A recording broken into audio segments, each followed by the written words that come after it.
Hello dear student, આપણે બધા પહેલી વાર જ મળી રહ્યા છીએ. આપણો કેમેસ્ટ્રી સબ્જેક્ટ બરાબર. મારો ઇન્ટ્રોડક્શન કરાવી દો અને ઓળખતા પણ હશે. માય સેલ્ફ કલ્પેશ બી મેંદપરા. મારો સબ્જેક્ટ કોડ C2 બરાબર, એટલે C2 સર તરીકે આ બધા ઓળખતા હશે. નામ Kalpesh sir. Okay dear student, તમે બધા હવે નીટ ડિવિઝનમાં, એટલે મારા ખ્યાલ મુજબ તમે બધા નીટના સ્ટુડન્ટો જોઈ રહ્યા હશો બરાબર. તો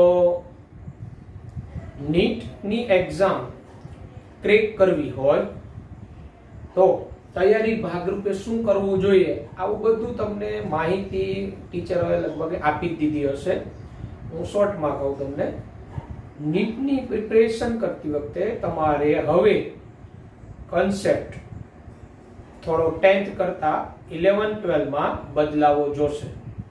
કેવો? તો કે મહેનતનો ટ્રેન્ડ, ગોખણ પટ્ટીથી થોડું દૂર રહેવાનું. હવે ગોખણ પટ્ટી અમુક કરવી પડે, પણ સમજીને કન્સેપ્ટ ક્લિયર કરવાના વધારે, અને MCQ ની પ્રેક્ટિસ કરવાની. રોજનું 9-10 અવર્સ વર્ક થવું જોઈએ રેગ્યુલરી, કારણ કે નીટમાં 11મું અને 12મું બંને ધોરણ હોય બરાબર છે. આપણે કેમેસ્ટ્રીનું 180 માર્કનું પેપર, ફિઝિક્સનું 180 માર્કનું પેપર અને બાયોલોજીનું 360 માર્કનું પેપર, આવી રીતે ટોટલ 720 માર્કનું પેપર હોય, જે તમને ખ્યાલ જ છે. અને MCQ દીઠ 4 માર્ક હોય પ્રતિ MCQ. કેમેસ્ટ્રીના 45 MCQ હોય. ટોટલ કેમેસ્ટ્રીના 11-12 થી તમે 33 to 34 ચેપ્ટર થશે, એમાંથી 45 MCQ હોય. એટલે એવરેજ એક ચેપ્ટરની એક MCQ કરતા થોડી વધારે આવે. આમાં અમુક ચેપ્ટરમાંથી ન પણ આવે બરાબર, પણ વ્યવસ્થિત તમારી પાસે જે ટેક્સ્ટ બુક છે NCERT ની રેગ્યુલરી રીડ કરવાની. આપણો ટોપિક ચાલી જાય, લીટીએ લીટી વ્યવસ્થિત રીડ કરી જવાની. ન સમજાય ત્યાં ફાઉન્ડ કરી અને ક્વેરી એપ્લિકેશન થ્રુ મોકલી દેવાની. ઓકે, આ ઉપરાંત તમને MCQ ની PDF મળે, તેમાંથી MCQ સોલ્વ કરવાના. આપણે અંગ્રેજી બુક અને ગુજરાતી બુક એમ બે પ્રકારની બુકના MCQ સોલ્વ કરીએ છીએ બરાબર છે. એટલે આપણે 650 to 700 માર્ક સુધી જવું હોય તો ડેઈલી 9 to 10 અવર્સ વર્ક જરૂરી છે. એટલે એ હેતુથી જ નીટ લીધું હોય. ઓકે, તો આપણે કેમેસ્ટ્રીમાં તમે લોકો એક ચેપ્ટર સ્ટ્રક્ચર ઓફ એટમ, પરમાણ્વીય બંધારણ હવે સ્ટડી કરી ગયા છો, અને એમાં હવે કક્ષકો વિશે પણ તમે જાણી ગયા હશો.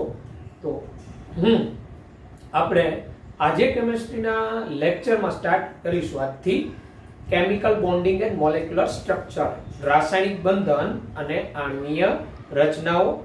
સરળ ચેપ્ટર છે, કન્સેપ્ચ્યુઅલ ચેપ્ટર છે. આ ચેપ્ટરમાંથી નીટમાં MCQ હોય છે, 2 કે 3 જેવા MCQ આ ચેપ્ટરમાંથી હોય છે. કયા ટોપિકમાંથી હોય છે મોસ્ટ ઓફ, એ બધી આપણે વાત કરીશું. ઓકે, તો હવે આપણે ચેપ્ટરમાં આગળ વધીએ. તો આગળ વધીએ આપણે તો ફર્સ્ટ રાસાયણિક બંધન આણ્વીય રચના. તો એની અંદર ફર્સ્ટ ઇન્ટ્રોડક્શન. તો ઇન્ટ્રોડક્શન તો આપને બધાને ખબર હોય તો દ્રવ્ય, મેટર, દ્રવ્ય એ જુદા જુદા તત્વોનું બનેલું હોય, જુદા જુદા તત્વોનું બનેલું હોય. દ્રવ્ય એ જુદા જુદા તત્વોનું બનેલું હોય બરાબર છે. જે તમે સમ બેઝિક કન્સેપ્ટ ઓફ કેમેસ્ટ્રી, એટલે પહેલું ચેપ્ટર રસાયણ વિજ્ઞાનની પાયાની સંકલ્પનામાં જોયું હશે. દ્રવ્ય, જેને ચોક્કસ દળ છે જે જગ્યા રોકે એને દ્રવ્ય કહેવાય. કે જુદા જુદા તત્વોનું બનેલું હોય દ્રવ્ય. અને આપને બધાને એક વસ્તુ ખબર છે, સામાન્ય રીતે ઉમદા વાયુ, નિષ્ક્રિય વાયુ, આ નિષ્ક્રિય વાયુ સિવાય કોઈ તત્વ સ્વતંત્ર ઇન્ડિવિડ્યુઅલ અસ્તિત્વ નથી ધરાવતું. ઉમદા વાયુ સિવાય કોઈ તત્વ સ્વતંત્ર અસ્તિત્વ નથી ધરાવતું, સ્વતંત્ર અસ્તિત્વ ધરાવતું નથી. ઉમદા વાયુ એટલે નિષ્ક્રિય, noble gas, like group 18 elements, helium, neon, argon, krypton, xenon, radon, it's called a noble gas. સ્વતંત્ર અસ્તિત્વ ધરાવવું એટલે હિલિયમ He સ્વરૂપે, નિયોન Ne સ્વરૂપે, આર્ગોન Ar સ્વરૂપે. તો આ બધા સ્વતંત્ર, ઉમદા વાયુ સિવાય કોઈ તત્વ સ્વતંત્ર અસ્તિત્વ ધરાવતું નથી. ઉમદા વાયુ સિવાય, એટલે ઉમદા વાયુ આ રીતે સ્વતંત્ર અસ્તિત્વ ધરાવતા હોય, એ સિવાયના કોઈ સ્વતંત્ર અસ્તિત્વ ધરાવતા નથી. આપણે જોઈએ તો એ કાં તો અમુક સમૂહ સ્વરૂપે હોય, બરાબર, તો પરમાણુના સમૂહ સ્વરૂપે હોય, તો પરમાણુનો સમૂહ, તો પરમાણુનો સમૂહ જેને આપણે શું કહીએ, અણુ. તો પરમાણુઓ ભેગા મળી, એકબીજા સાથે ભેગા મળી એટલે એનો સમૂહ બન્યો, એને આપણે શું કહીએ, અણુ. પરમાણુને અંગ્રેજીમાં આપણે ખબર હોય તો એટમ, એન્ડ અણુને આપણે શું કહીએ, મોલેક્યુલ્સ. એટલે એટમ છે એકબીજા સાથે ગ્રુપમાં ભેગા થાય અને અણુની રચના કરે.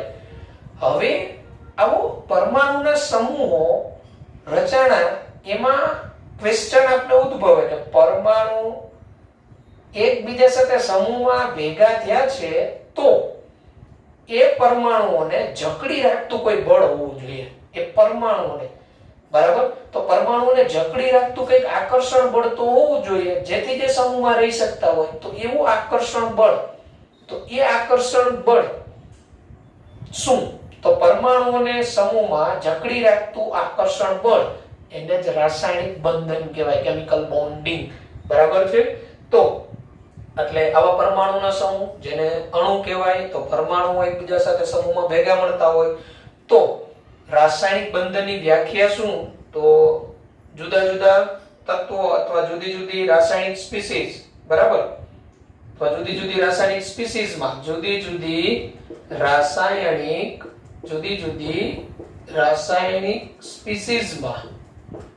રાસાયણિક સ્પીસીઝમાં જુદા જુદા ઘટકો કેવા? તો કે અણુ, પરમાણુ કે આયનો,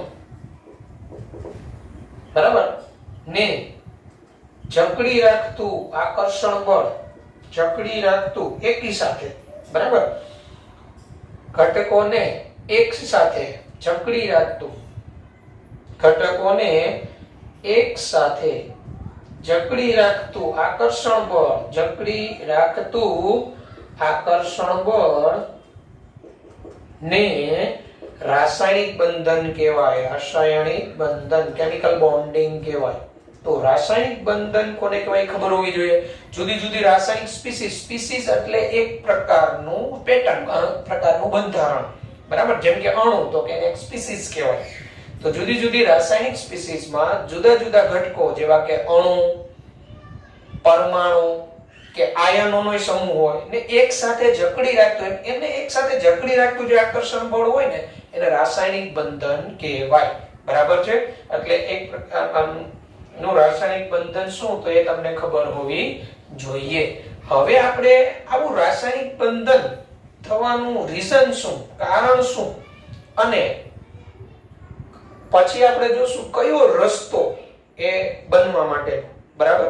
તો આ જે છે બોર્ડ વર્ક મેં કરેલું છે, આ તમારે લખવું હોય તો પોઝ કરીને કેમ લખતું જાવ, અથવા ન આમાંથી લખતા હોય તો તમને પીડીએફ આવે એમાં આ જશે, એ ત્યાંથી લખી લેવાનું. ઓકે, તો આપણે હવે જોવું છે કે આ જે રાસાયણિક બંધન છે, પરમાણુ વચ્ચે આકર્ષણ કેમ થાય, તેનું રીઝન શું, બરાબર છે. તો એ આપણે જોતા જઈએ. રાસાયણિક બંધનનું કારણ,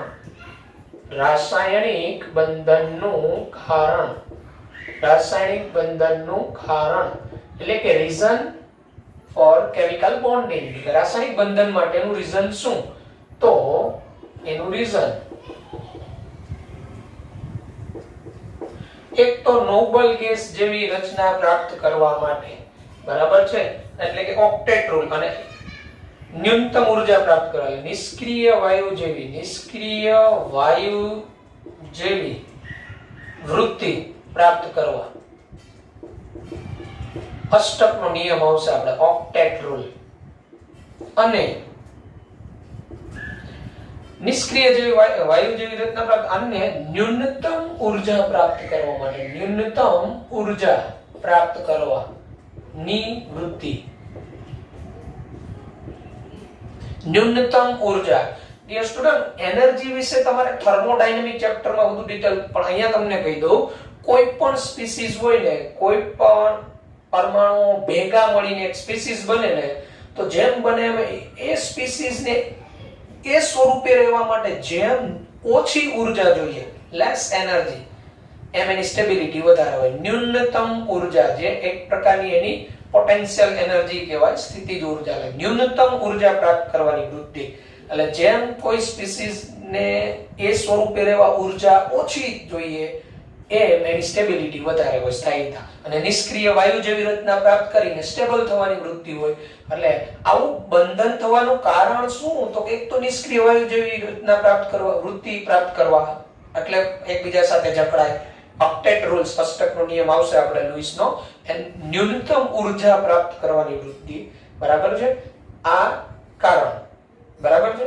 આપને એવાય પ્રશ્ન ઉદ્ભવતા હોય કે શા માટે કોઈ પરમાણુઓ એકબીજા સાથે જોડાય, શા માટે અમુક નિશ્ચિત પ્રમાણમાં જોડાય. બરાબર છે? તો એના આને જવાબ મળે. આપણે આ ચેપ્ટરની અંદર એ જ પ્રશ્નના ઉકેલ લાવવાના છે. શા માટે જોડાય, કેટલા પ્રમાણમાં જોડાય. બરાબર? અમુક ચોક્કસ પરમાણુ જ એકબીજા સાથે જોડાઈ શકે, તો આવું શા માટે? તો એ આની ચેપ્ટરની અંદર વિવિધ પ્રકારની આપણે થિયરીઓનો અભ્યાસ કરવાનો છે. મોટાભાગે રાસાયણિક બંધન પ્રાપ્ત કરતા હોય અથવા કોઈ પરમાણુ બનતું હોય તો એ આ પરિસ્થિતિ પ્રાપ્ત કરવા માટે એ એકબીજા સાથે જકડાતા હોય. બરાબર છે? એટલે રીઝન ખબર હોવી જોઈએ. હવે આ રીઝન આવ્યું, પણ હવે વે શું? વે મીન્સ રસ્તો શું? એક પ્રકારનું રાસાયણિક બંધન થવા માટેનો. તો આપણે રસ્તો શું? તો એક તો ઇલેક્ટ્રોનનો વિનિમય કરીને, ઇલેક્ટ્રોનનો વિનિમય તો એક ઇલેક્ટ્રોન ગુમાવે ને એક ઇલેક્ટ્રોન મેળવે. બરાબર? અને બીજો શું? તો કે ઇલેક્ટ્રોનની ભાગીદારી કરીને, સહિયારા ઇલેક્ટ્રોનની ભાગીદારી કરીને એકબીજા સાથે જકડાઈ શકે. એટલે આ હતું કારણ. હવે આપણે જોઈએ વે. બરાબર? રાસાયણિક બંધન પ્રાપ્ત કરવા માટેનો વે શું? તો એની વાત કરી દઈએ.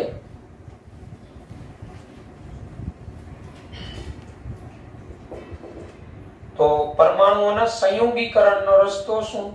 પરમાણુઓના સંયોગીકરણ નો રસ્તો. એટલે આપણે વે કે કયા રસ્તેથી આપણે જઈએ તો ઈઝી પડે, તો વે. તો એક તો મેં હમણાં વાત કરેલી, સંપૂર્ણ ઇલેક્ટ્રોનના વિનિમય વડે. સંપૂર્ણ ઇલેક્ટ્રોનના વિનિમય વડે. એટલે ઇલેક્ટ્રોનનો વિનિમય કરવો, અદલા બદલી, એક ઇલેક્ટ્રોન ગુમાવે એક ઇલેક્ટ્રોન મેળવે, તો ત્યારે જે પ્રકારનું આકર્ષણ બળથી જકડાય, તો ત્યારે જે બને એ આયનીય, આયનીય અથવા વિદ્યુત સંયોજક બંધ બને. આયનીય અથવા વિદ્યુત સંયોજક બંધ, આ પ્રકારનું બંધન થાય. અને એક ઇલેક્ટ્રોનની ભાગીદારી વડે, ઇલેક્ટ્રોનની ભાગીદારી વડે શેરિંગ કરે. ઇલેક્ટ્રોન, બે પરમાણુ ઇલેક્ટ્રોનની, સરખા ઇલેક્ટ્રોનની ભાગીદારી વડે, ઇલેક્ટ્રોનની ભાગીદારી વડે એમાં પાછા બે પ્રકારના બંધ બને. એક તો સહસંયોજક બંધ, કોવેલન્ટ બોન્ડ. સહસંયોજક બંધ, it's called covalent bond in English, covalent bond. And સવર્ગ સહસંયોજક બંધ, સવર્ગ સહસંયોજક બંધ, સવર્ગ સહસંયોજક બંધ, it's called coordinate bond, coordinate bond. સવર્ગ સહસંયોજક બંધ ડિટેલમાં વાત આવશે જ. સહસંયોજક બંધ એટલે બે પરમાણુ એક સરખા ઇલેક્ટ્રોનની ભાગીદારીથી જોડાય. સવર્ગ સહસંયોજક બંધ માહિતી આપી દઉં. સવર્ગ સહસંયોજક બંધ એટલે બંધમાં ઇલેક્ટ્રોન કોઈ એક જ પરમાણુના હોય, એકની પાસે ઇલેક્ટ્રોન ન હોય, બીજા પાસે હોય, તો બીજો જ એના બંને ઇલેક્ટ્રોન પ્રદાન કરે અને એક બંધ બનાવે. સવર્ગ સહસંયોજક બંધ ડિટેલમાં આપણે વાત આવશે, આ પણ ડિટેલમાં આવશે. આપણે જોઈ રહ્યા છીએ પરમાણુના સંયોગીકરણનો રસ્તો શું? તો આ ટુ વે, સંપૂર્ણ ઇલેક્ટ્રોનના વિનિમય તો ઇલેક્ટ્રોનની ભાગીદારી વડે પાછા બે પ્રકારના બંધ બની શકે, ઇલેક્ટ્રોનનો વિનિમય આયનીય કે વિદ્યુત સંયોજક બંધ બને. ઓકે, તો આ જે છે હવે આપણે આગળ વધીએ તો આપણે ઇન્ટ્રોડક્શન ની અંદરથી હવે આગળ વધીએ તો હવે રાસાયણિક બંધન માટેના વૈજ્ઞાનિકોના અભિગમ આવે છે. અભિગમ એપ્રોચ, અભિગમ છે એવું નહીં એકદમ 100% સાચા જ હોય, એ જુદા જુદા વૈજ્ઞાનિકે પોતાના મંતવ્ય રજૂ કરેલા હોય. એમાં રાસાયણિક બંધન માટેનો લુઈસનો એપ્રોચ આપણે જોઈએ. લુઈસ એન્ડ કોસેલ એપ્રોચ આવે છે. લુઈસ અને કોસેલ નામના વૈજ્ઞાનિકે રાસાયણિક બંધ માટે શું અભિગમ આપેલો, એનું શું મંતવ્ય આપેલું, બરાબર, એ આપણે જોઈએ. તો રાસાયણિક બંધન માટેનો લુઈસ કોસેલનો અભિગમ આવી આપણે ટેક્સ્ટ બુક ની અંદર થિયરી આપેલી હશે, પણ આપણે પહેલામાં લુઈસનો અભિગમ જોઈએ. ઓકે, તો 1916 ની અંદર આ વૈજ્ઞાનિકોએ આજે પોતાના મંતવ્ય રજૂ કરેલા છે રાસાયણિક બંધન વિશેના. તેમાં વૈજ્ઞાનિક લુઈસનો અભિગમ, તો વૈજ્ઞાનિક લુઈસના અભિગમ મુજબ, લુઈસ ના મત મુજબ, એટલે લુઈસના મત મુજબ પરમાણુ છે ને ધનભારિત કર્નેલ છે. મત મુજબ પરમાણુ એક ધનભારિત, તો ધનવીજભારિત કર્નેલ. હવે લુઈસના મત મુજબ પરમાણુ એક ધનવીજભારિત કર્નેલ છે. હવે ધનવીજભારિત કર્નેલ કોને કહેવાય? તો ધનવીજભારિત કર્નેલ એટલે સંયોજકતા ઇલેક્ટ્રોન સિવાય કેન્દ્ર અને અંદરના ઇલેક્ટ્રોનનો ભાગ, સંયોજકતા ઇલેક્ટ્રોન સિવાય કેન્દ્ર વત્તા અન્ય જે અંદરના કોષના ઇલેક્ટ્રોન, બરાબર. હવે કોષ કોને તમે ભણી ગયા તો KLMNO, એમાં સંયોજકતા ઇલેક્ટ્રોન કોને કહેવાય? તો જે બાહ્યતમ કક્ષા હોય ને, છેલ્લી કક્ષા, એ એની સંયોજકતા ઇલેક્ટ્રોન. ઉદાહરણ આપી દઉં, જેમ કે સોડિયમ, તો સોડિયમની ઇલેક્ટ્રોનિક કન્ફિગ્યુરેશન તમને આવડે છે, નિયોન 3s1, તો આ એની બાહ્યતમ કક્ષા કહેવાય. આ S છે એ એની બાહ્યતમ કક્ષક કહેવાય. આ ઇલેક્ટ્રોન એને સંયોજકતા ઇલેક્ટ્રોન કહેવાય. તો ધનવીજભારિત કર્નેલ કોને કહેવાય? તો સંયોજકતા ઇલેક્ટ્રોન સિવાય કેન્દ્ર વત્તા અંદરના કોષના ઇલેક્ટ્રોન,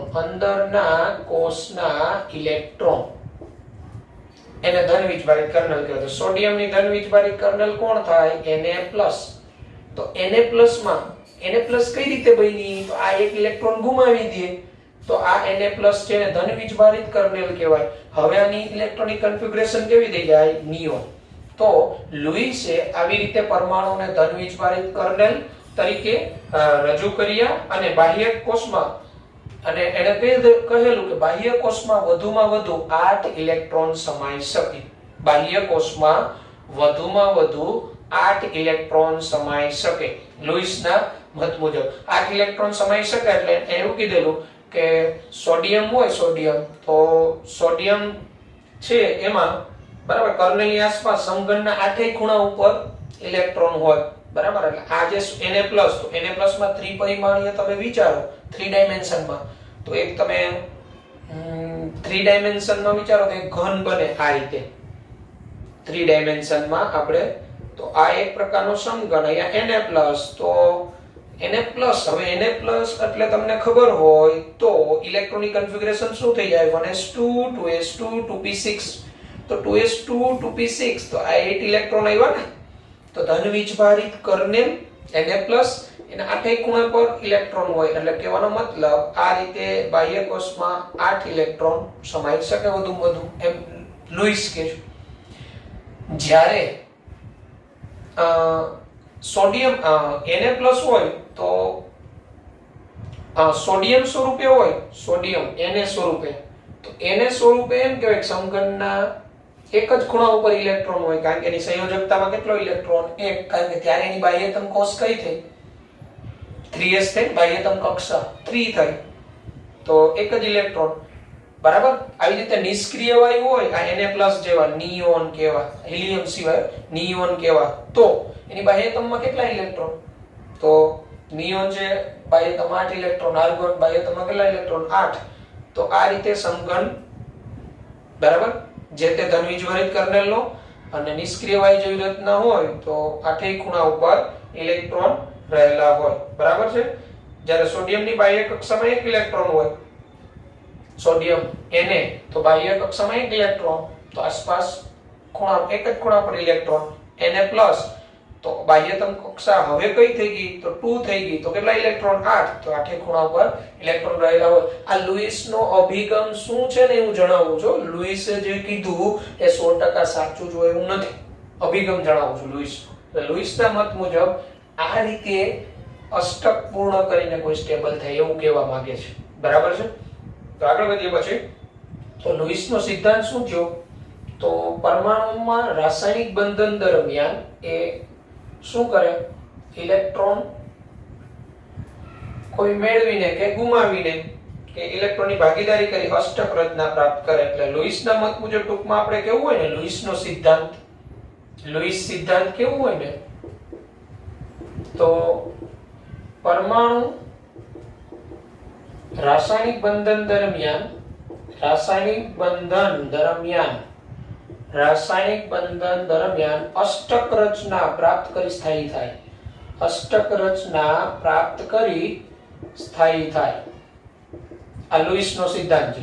અષ્ટક રચના પ્રાપ્ત કરી સ્થાયી થવું એટલે એની બાહ્યતમ કોષમાં કેટલા ઇલેક્ટ્રોન? 8 ઇલેક્ટ્રોન આવી જાય અને સ્ટેબલ થાય પરમાણુ રાસાયણિક બંધન દરમિયાન, બરાબર. હવે ઉદાહરણ તરીકે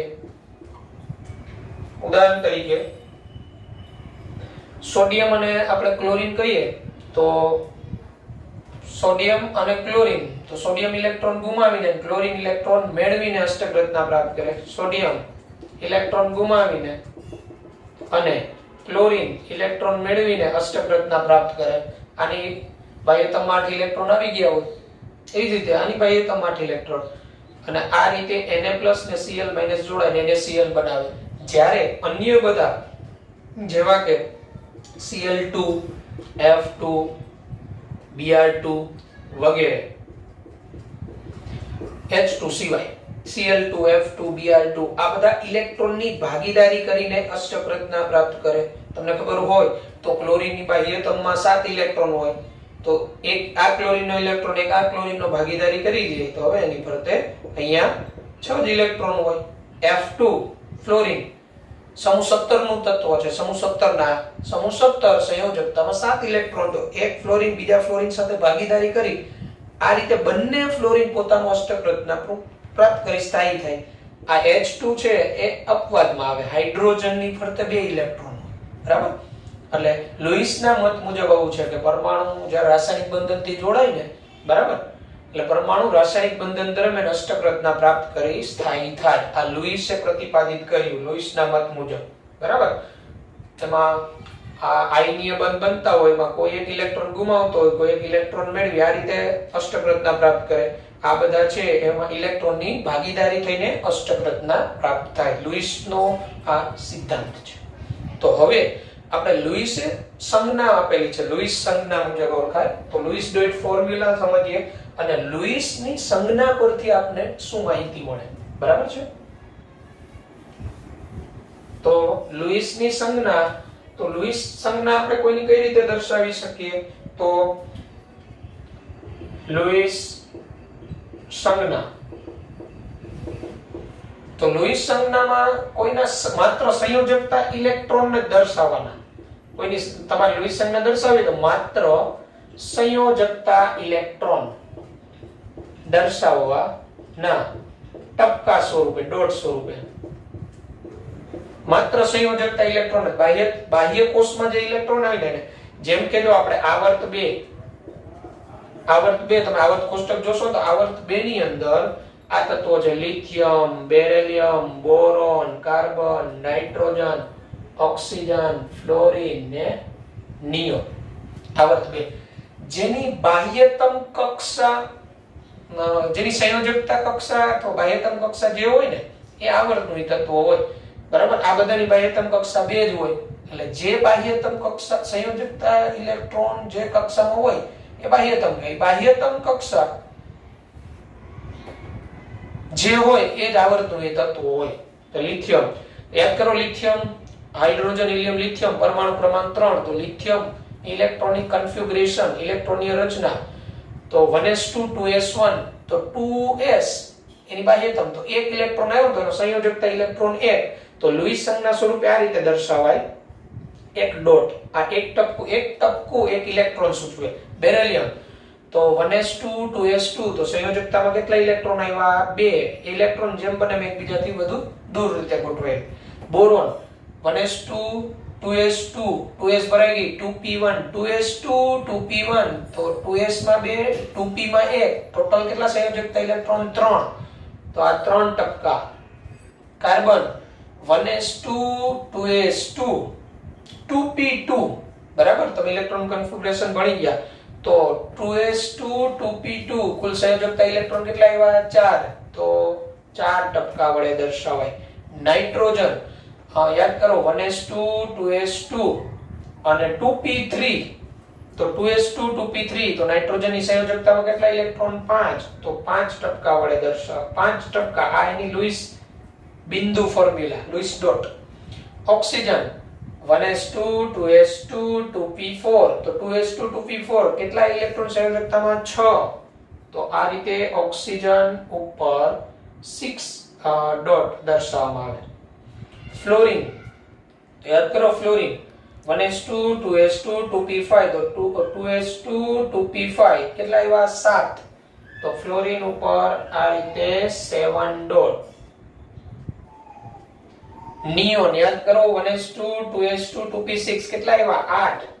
તો નિયોન ઉપર આ રીતે 8 ટપકા. આને લુઈસ બિંદુ કહેવાય, બરાબર છે? તો લુઈસ બિંદુ ઉપરથી આપણે શું માહિતી મળે? તો લુઈસ બિંદુ પરથી આપણે કોઈ પણના કેટલા સંયોજકતા ઇલેક્ટ્રોન રહેલા છે, બરાબર, એ ખબર પડે.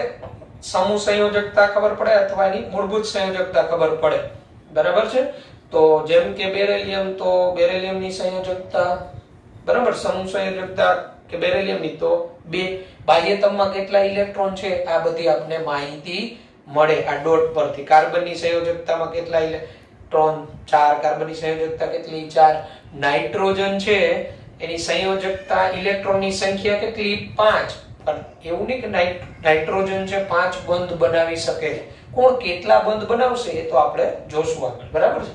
તો આ આપને ખબર પડે, રાઈટ? એટલે આ ટપકું શું સૂચવે છે? આ ડોટ છે એ શું છે? ડોટ છે ઇલેક્ટ્રોનની સંખ્યા. આમ આ જે તે પરમાણુ ઉપર જેટલા ડોટ હોય ઈ ડોટ એના સંયોજકતા ઇલેક્ટ્રોન હોય. એટલે કોઈની લુઈસ આપણે સંજ્ઞા બતાવી હોય પરમાણુની, તો એ પરમાણુ ઉપર એના સંયોજકતા ઇલેક્ટ્રોન ટપકા સ્વરૂપે રજૂ કરી દેવાના, બરાબર છે? તો આપણે અહીંયા ઇલેક્ટ્રોન દર્શાવવા માટે આ બધા આપણે સાદા સંકેતો આપેલા છે, બરાબર? એટલે બિંદુ સંયોજકતા ઇલેક્ટ્રોનની સંખ્યા તત્વની સામાન્ય અથવા સમૂહ સંયોજકતા ગણવામાં મદદરૂપ થાય આપણે, બરાબર? સમૂહ સંયોજકતા ગણવા માટે તો ઇલેક્ટ્રોનની સંખ્યાના 8 માંથી બિંદુની સંખ્યા બાદ કરતા કોઈની સમૂહ સંયોજકતા મળે, બરાબર છે? જે તે સમૂહની અંદર એની સંયોજકતા, જેમ કે ઓક્સિજનની ઉપર કેટલા ટપકા? 6. ઓક્સિજન છે,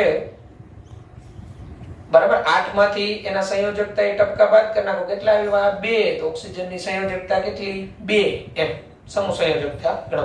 ફ્લોરિન કેટલા ટપકા? 7. 8 માંથી 7 બાદ કરો, 8 માંથી 7 કેટલી? 1. એમ, બરાબર? તો આ રીતે આપણે સમૂહ સંયોજકતા ગણી શકીએ 8 માંથી આ ટપકા બાદ કરીને. એટલે લુઈસ બિંદુ પરથી આપણે આ માહિતી મળે. ઓકે, તો ડિયર સ્ટુડન્ટ, આજના આપણા આ જે લેક્ચર છે એમાં અહીંયા સુધી રાખીએ, બરાબર છે? લુઈસનો અભિગમ, લુઈસ બિંદુ સંજ્ઞા તમને આવડવી જોઈએ. લુઈસ બિંદુ સંજ્ઞા પરમાણુ ઉપર જે ડોટ હોય એ શું સૂચવે એ ખબર હોવી જોઈએ. લુઈસે શું કીધેલું એ ખબર હોવી જોઈએ, બરાબર છે? તો જો કે ખ્યાલ ન આવ્યો હોય તો ક્વેરી સ્વરૂપે મેસેજ કરીને પૂછી લેવાનું. ઓકે, તો આજના લેક્ચરમાં અહીંયા આપણે રાખીએ. Good bye, take care.